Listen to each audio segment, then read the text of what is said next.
Hey man, welcome back. This is 2024 football season. This is our first show of Auburn all the time. Listen, man, I got my main man with me. My name's Rod Stevens, and I got my main man, Mr. Auburn football himself, Bruce Howard. Hey man, welcome back to a brand new year, brand new football season. Listen, as always, we like for you to like, share, post, comment, all that stuff. We want to know how we doing. Give us your comments and tell us, hey, y'all need to change it. Don't wear that Auburn hat no more. No, but anyway, hey, listen, man. This is a brand new year. We're gonna dabble into a few things, man. We always talk about recruiting. We're gonna talk about the roster. If you look right behind me, man, we got the schedule. So listen, that's what our main thing gonna be today on the show is running through the schedule. We're gonna give our predictions, right. See what Brother Howard like, and see what I like, and let's just go for it, man. Man, year two under the freeze era, everybody knows how year one went. Mm-hmm. That to me, that's pretty much a throwaway year because of what he inherited. Yeah, he had so much stuff to clean up and just. He basically built this thing from the ground up. Right. And it all starts with recruiting. Right. Which in the transfer portal, which we're doing good at. And you see we got the schedule up. Mm-hmm. So with that being said, year two under freeze, what is a realistic expectation for you on how many wins will be acceptable for you to feel good about the trajectory of the program in year two? And I'm glad you used the word realistic because let's just face it. I mean, it's not, we're not. We could go to the SEC championship, or we could go to the national championship. But let's just be realistically, based on this schedule back here, I'm looking at 8 to 9 wins. Right. And that's simply because, I got my reasons. So when we get to the part where we break down, I'm pretty sure we're probably on the same page of how we look, because I know how you think most of the time, and you kind of know how I think. But I'm looking at realistically, man. I would be satisfied with the 8-win season, right. And with of course room for improvement, and just the fact that we'll see, which direction we're headed in. I think coming from 6 wins, going to 8 wins, that's positive. That's positive movement. Right. /9 wins. So what you get? Got us going. My expectation, I would be disappointed almost if we didn't win more. If we didn't win at least, I got us winning 9 games. I got us going 9-3. Mm-hmm. And the reason why is because of this right here. First 5 games are at home. Okay? So the reason why I got us going 9-3 is because I think we're going undefeated at home. Okay.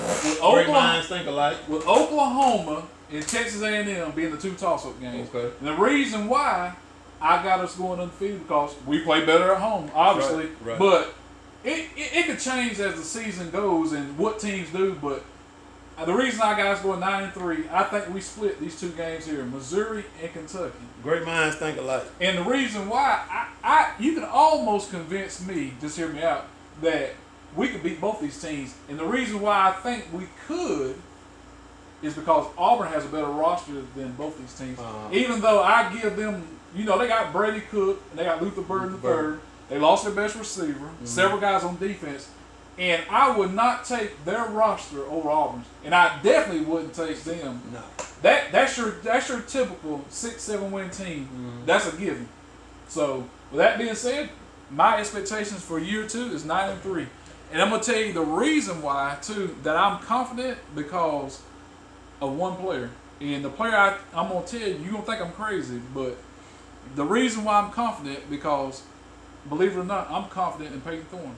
Okay. And you know why? Why? There's a scenario out there. Don't think I'm crazy. No. He is going to be this year's version of what Brady Cook from Missouri was last year. Going into the season last year, the same talk that was being talked about by Brady Cook is what the Auburn fans are saying. They didn't want him to be the starter. In their mind, he wasn't good enough. And right. He was in a quarterback battle going into last year, and he won. And you see what kind of he had an all SEC season. Yeah. But what did he have to throw to last year? Receivers. Somebody to catch the ball. He had a running game. Running game. And what is he known for? He throws the ball downfield and he runs some too. So I'm thinking this year, Peyton Thorne. I see so many similarities between Thorne and Cook. And the difference is we didn't have the receivers last year. This year we do. And you'll be surprised for a quarterback when you continue to build that offensive line and you put the weapons around him. Hey, it speaks for itself. I could be totally wrong, but I have faith in Peyton Thorne. Well, as y'all heard me say, great minds think alike. Just going back to the schedule, Right. I had basically mimicked the exact same thing. I had Auburn winning all of the home games. It was 8 home games, Right. and possibly,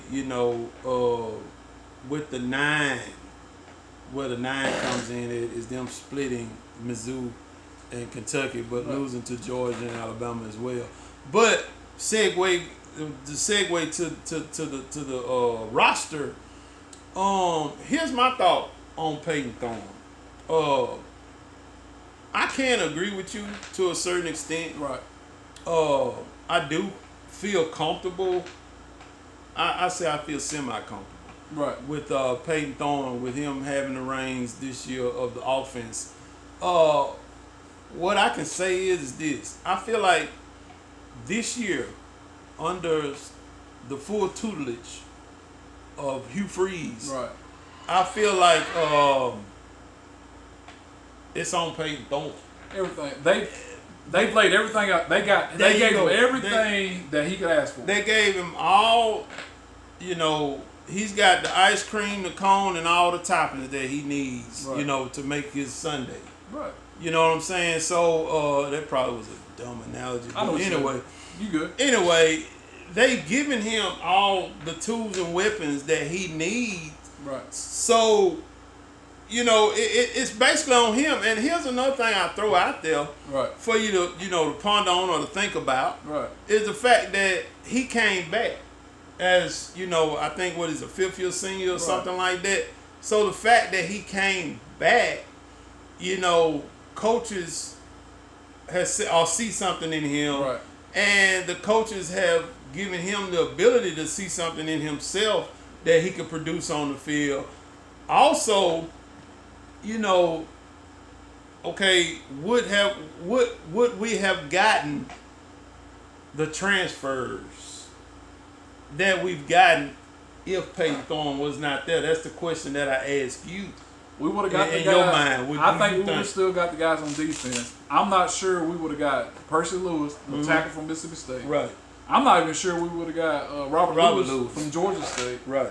And I'm really confident in saying we wouldn't have got KLS from Penn State. He wouldn't have come to Auburn without a proven quarterback, Right. a veteran quarterback. Right. And probably what they did when he came in for his visit, they showed him what Peyton Thorne could do from his days at Michigan State when he had the weapons. So that was an easy sell for me, because if we would went into the season with just Holden Gardner, Hank Brown, and as much as I like Walker White, he's not ready as a true freshman. No, he's not. So but don't kid yourself. If Auburn really, really wanted to, they could have went out and got another transfer quarterback. But they want to invest that money in the pieces around Thorne to make him better. They seen enough in him to know that with the right weapons around him, they had confidence that they can. Right. We'll see how it works. I'm going to tell you another thing that I think that's going to make Peyton Thorne, he's going to look, to me, obviously, I think he's going to look better this year because of what's around him. But don't forget about his best friends at Auburn now, too.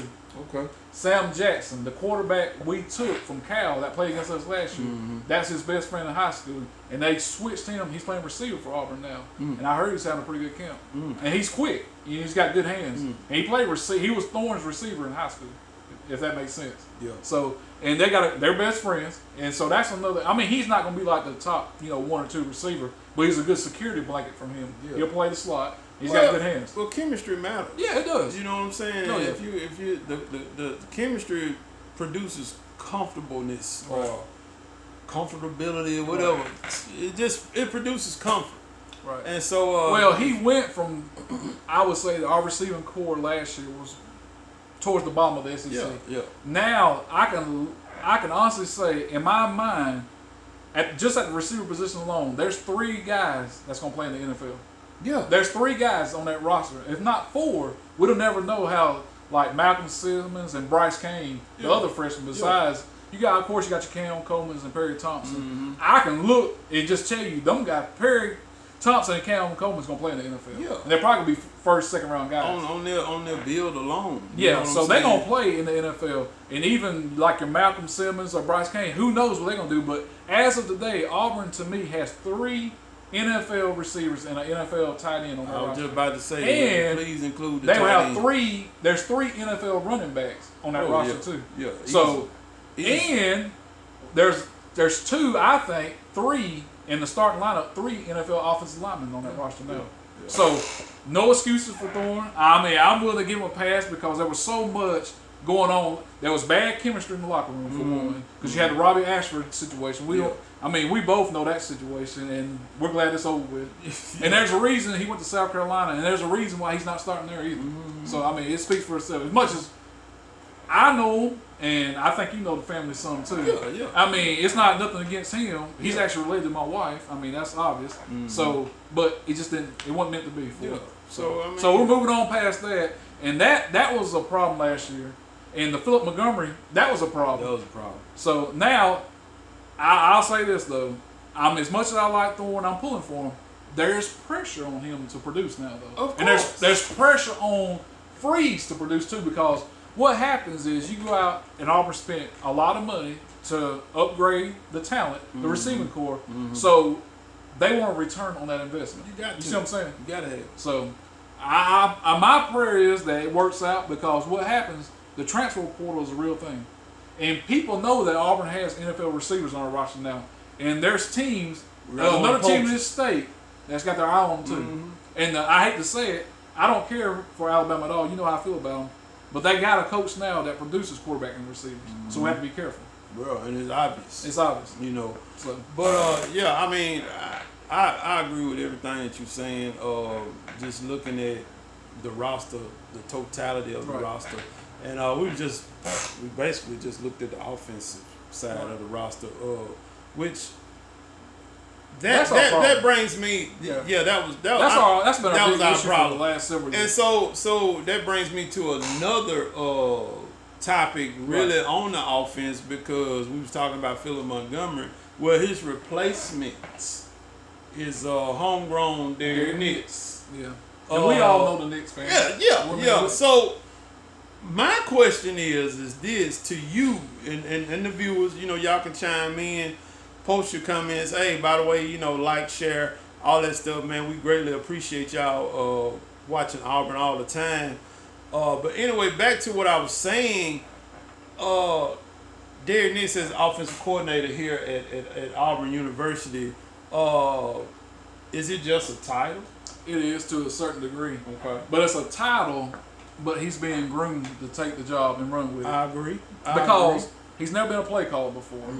And Freeze is pretty much, Freeze will groom him for the job. And you look at, of course, we play Alabama A&M the first game. I'm happy for that, because for one, it's a paycheck game for A&M. And it's in state. And they need the money for the athletic department. We know that. But me and you can call plays against them. That's right. And, we're going to do what we got to do. But there's a reason why Freeze will have his headset on. But you'll see Nix with a play sheet in his hand. You'll see both of them with play sheets in hand. Everything will go through Freeze this year. But as it keeps progressing, more and more, Freeze will take the handcuffs off and give it to him full time. But he's got to groom him for that position, for it to run like he wants. This year, we'll see more about what he wants to run. He wants to run RPO, tempo. And we didn't see a lot of that. No. Well, for one, we didn't have the personnel. We didn't have the personnel. Yeah. And so all these Bama fans that's talking about, well, this, that, and the other about Freeze, and because we're recruiting well under him, and better players makes better coaches. I don't care at the end of the day. No. And what he inherited last year, it's not even realistic. And, Saban retired, and you got Kirby Smart. But one thing they both had in common, their first year on the job, they lost to teams they shouldn't have. Saban lost to Louisiana Monroe. Yeah. Kirby Smart lost to Vanderbilt. Yeah. I think it was at home, too, making it so bad. And you know the reason why? Because the shape the roster was in. Yeah. And I don't care how good you are. Yeah. And we've seen the success. Both them guys happened, but the same problem. They both had the same problem. They had inherited rosters that wasn't where they need to be. But once they got it's the same thing with Freeze. let's judge him on once he gets all his guys. Then you can't judge somebody for taking over somebody else's mess. There you go. So it is what it is. That's for the Bama fans that's questioning why would anybody want to go to Auburn under Freeze. They talk about his morale. They talk about all this, that, and other. But we'll see. We'll see. There's a reason why he's getting played. It ain't because he gets players. I'm gonna tell you this. And you know what I think you know what I'm getting at.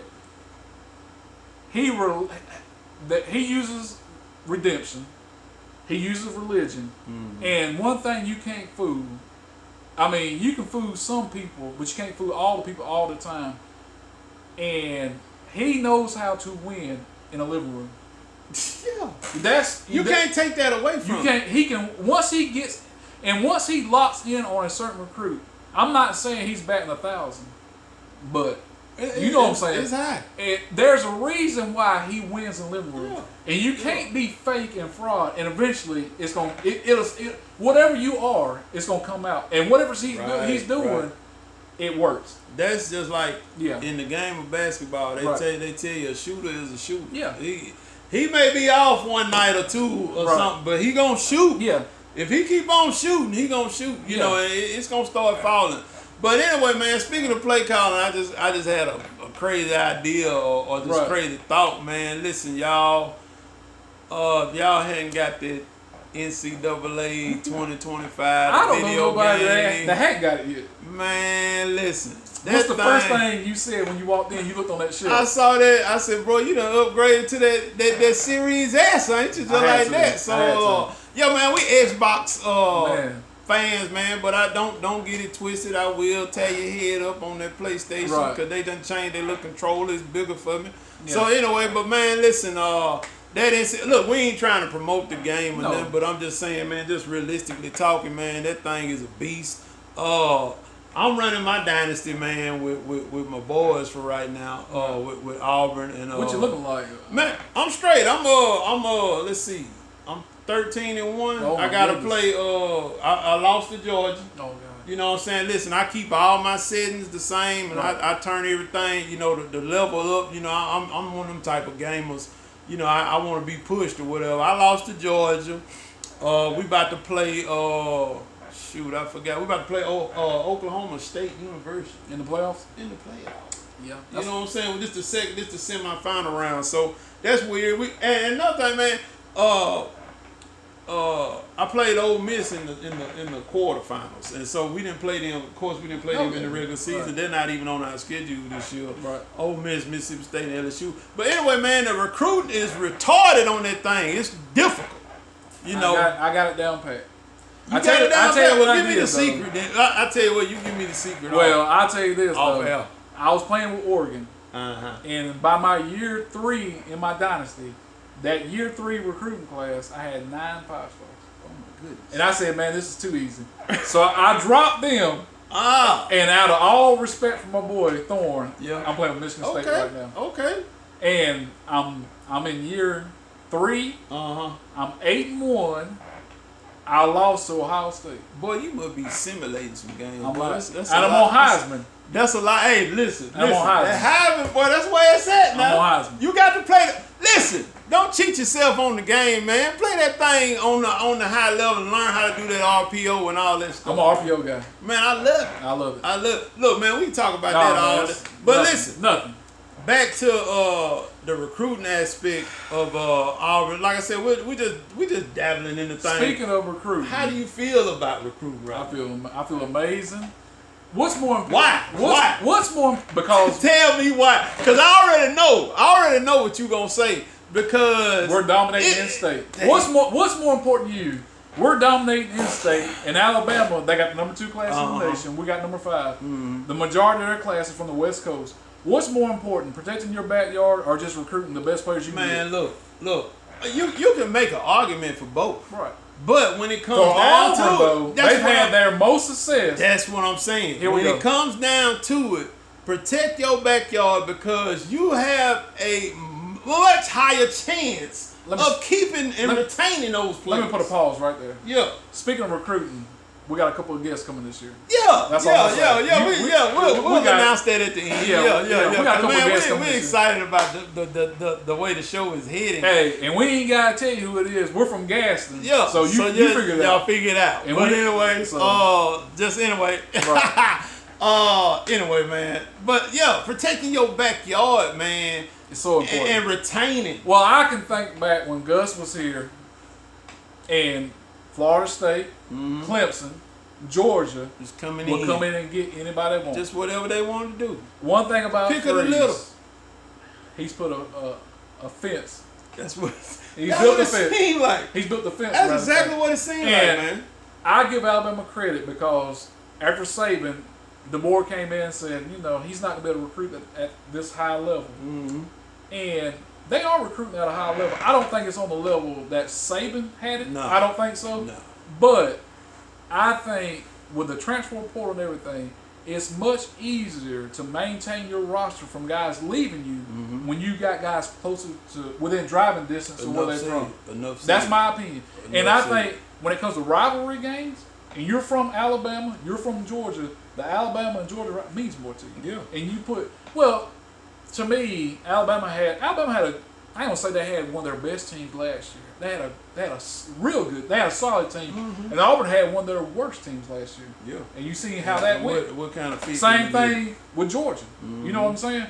Auburn was inferior to both them, but that was a rivalry game, and they put their lot. They laid it all out there for that game. Same scenario. It's going to be much easier to maintain your roster if you got guys within a driving distance from where they're from, where their family can, stay in contact with them. Yeah. If you're from California, you want to fly. Yeah. There ain't no driving there. It means a world of difference. Like, okay, you got between Georgia and Missouri, you got an off week right there, a bye week, which we know they're gonna practice and do all that stuff. Right. But wouldn't it be great to drive home? Yeah. To see mom and dad and brother, sister, what have you, during that time, instead of you having to book a flight, go out to California or wherever you going for 2 days, and then you got to turn around and come back. That's exhaustion right there. Right. You know what I'm saying? But it's those things, those tangibles right there that allow you like you said, to retain the recruits that you recruit in state, and like maybe right outside the state with your Georgias, and maybe even you can even talk about your Mississippis and your Floridas, and even your Tennessees, your surrounding states. Speaking it's of still driving range. We've got a few players. We basically signed a 5-star last year, Waller, from Mississippi. But this year, I think this recruiting class, the state of Mississippi is going to be good to us. Yeah, and I think there's a certain quarterback that's coming from Mississippi that's going to help us. It's coming. Yeah. I feel good about it. Yeah. But yeah, man, this is just really the first show of the new year to knock the rust off. Yeah. We haven't even talked to each other until we just seen each other this past Saturday at a special event. And that's when, that's how it be, man. But it's football season. Yeah. It's here. We can feel it. So we're going we'll be back, maybe next week, but the week after, we'll really just dive into it. Yeah. But give me this. Give me one player on both sides of the ball that you're most excited to see, or you feel the best about, that's you think could be all SEC this year. Give me one on each side of the ball. That could be all SEC. Okay, yeah. You made it a little different. Well, I can tell you there's one that's obviously on the offensive side. He's not getting enough chatter. Jarquez Hunter. Yeah. I feel like he could be. He's probably the most quietest that you don't hear about. That's right. He's one of the best running backs in the country. And it just depends on what the rotation is going to look like and how they divvy up the plays and all that. This year they got 3-headed monster. Yeah, they do. And then, man, shouts out to the Batit family. We're still praying for y'all. Yeah. And hopefully, things turn around to the best. We believe in, God is going to, work everything out. That's one that we're missing this year. Yeah.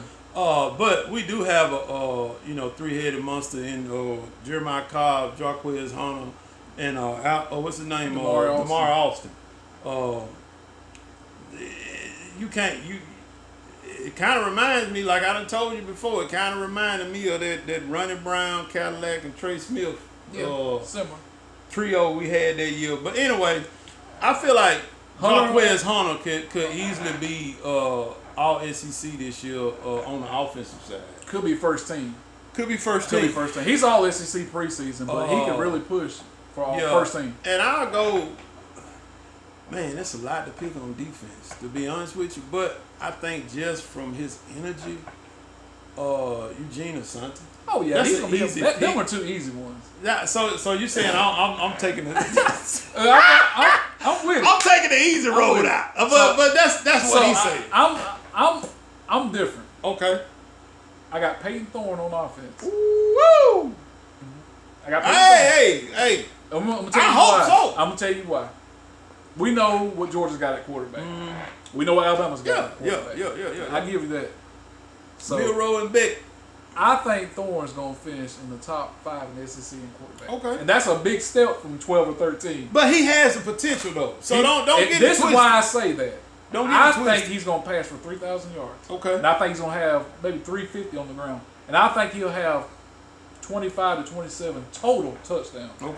Okay. So I got Peyton Thorne on offense, and I got Kayan Lee at cornerback. He's the next. You know, Auburn has a reputation of putting defensive backs in the NFL, and not highly ranked coming out of high school, which he was a solid 4-star. But I like Kayan Lee. You don't like Scott? You like Scott? I like Lee better. You like Lee better? In my opinion, I like Scott because he's the Kenny Rogers of college football. He's the gambler. Yeah. You know what I'm getting at. Yeah. He gambles, and that's fine. And that, like you said, it depends on who we play. Depends on who we play. We'll see. Of course, I like Eugene Asante, but I'm gonna tell you this though. I like Asante. He's a playmaker. But I like Keys on the line better. Yeah. In my opinion, I think the middle linebacker. Yeah, I'm sorry. Austin Keys. I like him better.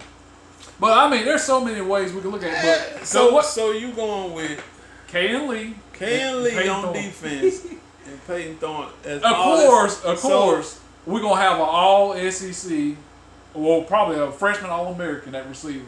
Yeah. If he's healthy, if he stays healthy. Yeah. I mean, to me, it's almost like with Cam Coleman, it's not even worth talking about. You know why?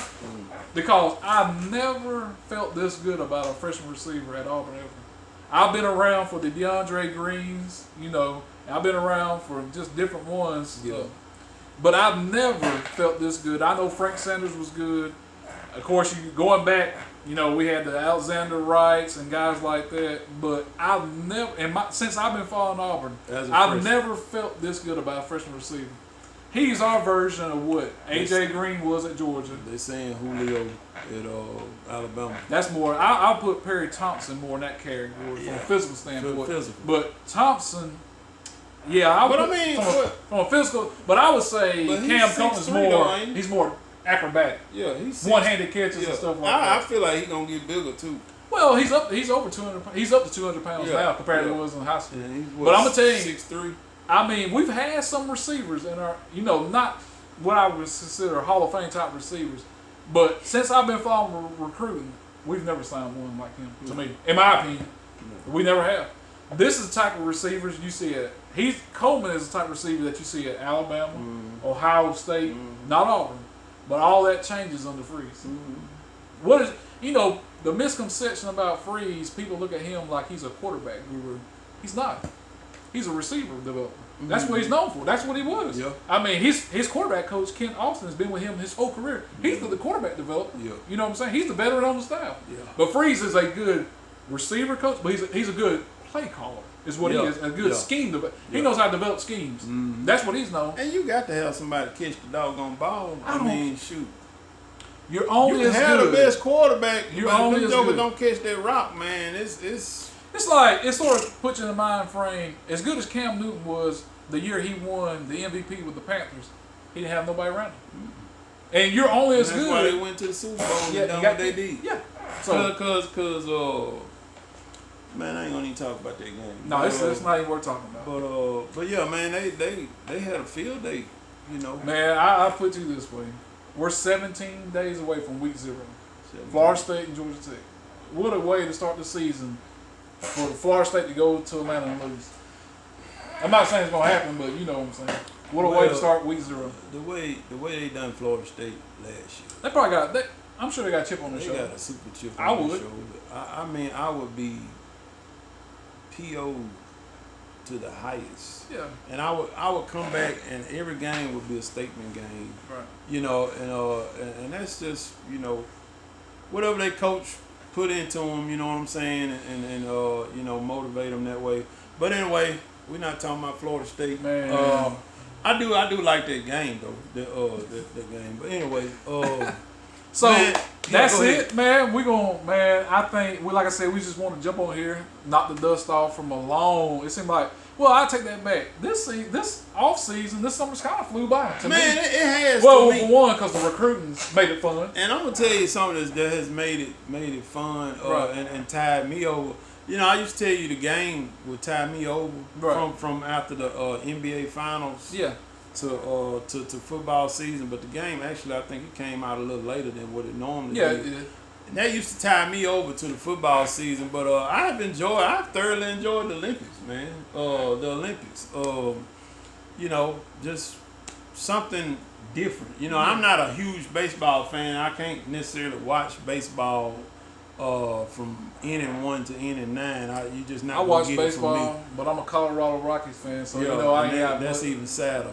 You know. They are drafting well now. I'm just messing with you. Hey, Look, I used to be a Braves fan, Come on, man, but man. I hang. Look, man, I ain't no Braves fan. Why? I'm more of a Chicago Bulls fan. Why do people in Alabama pull for the Braves? I don't know. I've never. They tell like they go over there and buy them lottery tickets. Man, they always say we.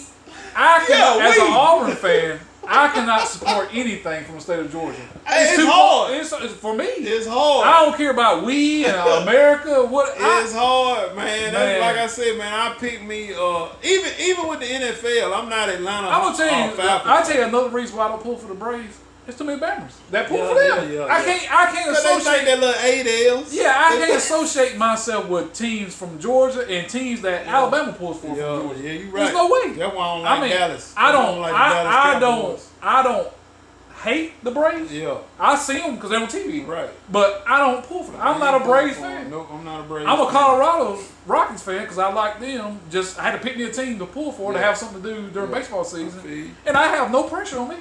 None. Like I said, they're drafting well now. That's it. And they got Condon in the first round, the first baseman outfitter from Georgia, third pick. So I feel good. But anyway, man, we're gonna sign off, man. We're ready to get this thing back rolling, man. I'm telling you, this is gonna be a good season. So everybody stay patient, Please. And if they don't win 9 games, it's not my fault. I mean, I feel good about it. I feel good about Thorne, but hey, I'm not an expert. I just do it for fun. one last thing. You hinted, you alluded to. We're gonna be having some special guests. I don't want to y'all say too much first. We're not gonna give y'all no names or anything, but just a lot to stay change tuned. because one guest that I know everybody's gonna like. He's got his hand on high school football better than anybody I know. Right. Easily. And it's gonna be an honor. There's to a have recruit him. in this town that I'm connected to through his dad, but I don't want to be like. I know he's got a lot on his plate right now. Right. Because this. I mean, the seasons they got practice, and he's just. School start back tomorrow. He's one of the top 50 recruits in the nation for next year. Hey, but I gotta. So we'll see how it goes. But hopefully listen, he'll be on man, some. and even we probably gonna throw some some special guests in Oh, yeah, regardless. Whether they're notable or not. So we just gonna do some things different, man. We're gonna get some different eyes on this thing. Well, man. it's like this. Some We're good old Auburn improving. fans. We're improving. We're growing. Right. I mean, we're not doing it for likes and nothing like that. We're not doing it because we do it because we love Auburn and we do it for fun. Right. No money, no nothing. And we're like I said, we're improving. And it's just like my man Derek Dooley said a long time ago when he was at Tennessee. He said the biggest room in my house is the room for improvement. That's right. And couldn't say it better myself. And I hope this show goes a lot better in his career. You know what I mean? So with that being said, man, we're gonna sign off. I'm gonna say War Eagle, God loves you and so do us. So just be blessed, man. War Eagle.